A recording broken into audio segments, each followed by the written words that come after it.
been in contact with HTS and with other parties, and we've also shared the principles that I just laid out for our ongoing support, principles, again, that have now been adopted by countries throughout the region and well beyond, and we've communicated those.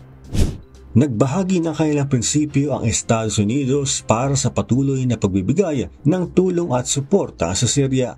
Ayon kay US Secretary of State Antony Blinken, nakipag-ugnayan sila sa Syrian rebel group na Hayat Tahrir al-Sham o HTS matapos magtagumpay ang grupo sa pagpapabagsak kay dating Syrian President Bashar al-Assad. Ang HTS ay kasalukuyang nag-aayos ng plano upang magtatag ng bagong pamahalaan sa Syria.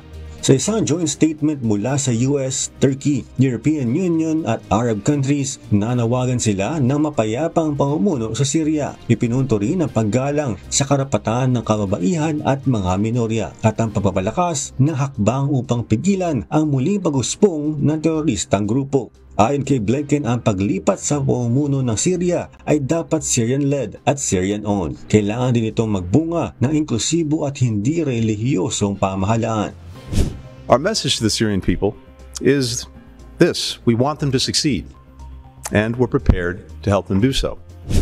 Dagdag pa ni Blinken, nakatuto ang Administrasyong Biden sa paghahanap at pagpapauwi sa Amerikanong mamahayag na si Austin Tice na nawala sa Damascus noong 2022.